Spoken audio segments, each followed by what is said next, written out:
24শে June থেকে 10ই আগস্টের মধ্যে প্রথম থেকে পঞ্চম শ্রেণীর শিক্ষার্থীদের বাংলা, ইংরেজি ও গণিত বিষয়ের শিক্ষণমান যাচাই করতে হবে। আজকের ভিডিওটি খুবই গুরুত্বপূর্ণ হতে যাচ্ছে। শিক্ষক, অভিভাবক, সাধারণ মানুষ যেন জানে শিক্ষকের কাজ শুধু ক্লাস নেওয়া না, শিক্ষার্থীদের ভবিষ্যৎ গড়তে সহায়তা করা। আজ থেকে আমাদের বিদ্যালয় খুলছে, তার সাথে শুরু হয়েছে শ্রেণী শিক্ষক বা সকল শিক্ষকের আরও একটি বড় দায়িত্ব। শুধু বিদ্যালয়ের দরজা খুললেই কি শিক্ষা শুরু হয়? না, শুরু হয় শ্রেণী শিক্ষকের দায়িত্বের আরও একটি অধ্যায়। আজ থেকে আবার শুরু হবে আমাদের বিদ্যালয়ের নিয়মিত পাঠদান। কিন্তু এইবার ক্লাসরুমে ঢোকার আগেই শ্রেণী শিক্ষক হিসেবে আমাদের কাঁধে এসেছে আরও একটি গুরুত্বপূর্ণ দায়িত্ব। প্রথম থেকে পঞ্চম শ্রেণীর শিক্ষকদের বাংলা, ইংরেজি ও গণিত বিষয়ের শিক্ষণমান যাচাই 24শে জুন থেকে 10ই আগস্টের মধ্যে কাজটি সম্পূর্ণ করতে হবে। এইবার বলি, বেজলাইন সার্ভে কি? বেজলাইন সার্ভে এটা কোনো পরীক্ষা নয়, এটা একটা চিত্র আঁকা। আমাদের শিক্ষার্থীরা বর্তমানে কি জানে, কোথায় দুর্বল, কোন জায়গায় থেকে তাদের শেখানো শুরু করতে হবে, এইসব বোঝার জন্য একটি মূল্যায়ন প্রক্রিয়া। শিক্ষকরা প্রতিটি শিক্ষার্থীর হাতে ধরিয়ে শেখায়। এই বেজলাইন সার্ভে সেই ধরে ধরে শেখানোর আগের অবস্থান জানার একটি প্রক্রিয়া। আমাদের প্রাথমিক বিদ্যালয়ের অনেক শিক্ষার্থী গ্রীষ্মকালীন ছুটির পর ভুলে গেছে আগের পাঠ।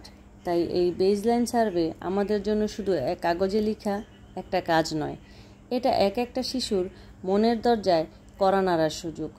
আমরা জানি অনেকেই এখনও ভাবেন শিক্ষকরা শুধু ছুটি কাটান, কিন্তু জানেন কি, এই ছুটির মধ্যেও আমরা উপবৃত্তির চাহিদা প্রদান করেছি, উপবৃত্তির জন্য নতুন শিক্ষার্থী এন্ট্রি করেছি, নতুন নাম নিয়েছি, আরও অনেক কাজ করেছি।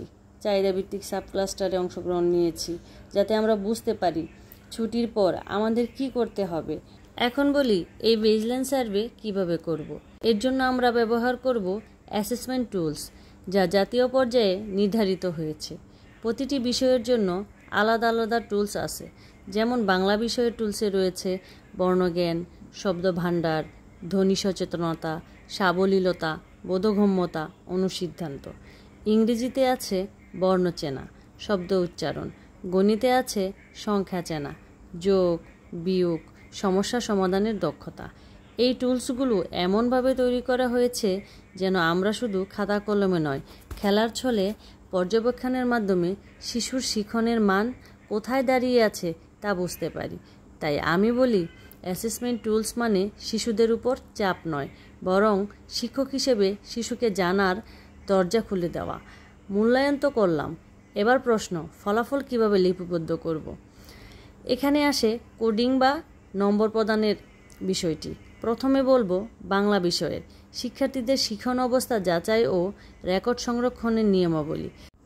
শিক্ষার্থীরা যদি উত্তর না লিখে তাহলে কোড 9 প্রদান করতে হবে, উত্তর ভুল লিখলে কোড 0 প্রদান করতে হবে। শিক্ষার্থীর শিখন অবস্থান পড়া ও লেখার ক্ষেত্রে চলতি মানের নিচে হলে কোড 1 প্রদান করতে হবে, আর চলতি মান হলে কোড 2, উত্তম হলে 3 আর অতি উত্তম হলে 4 হবে।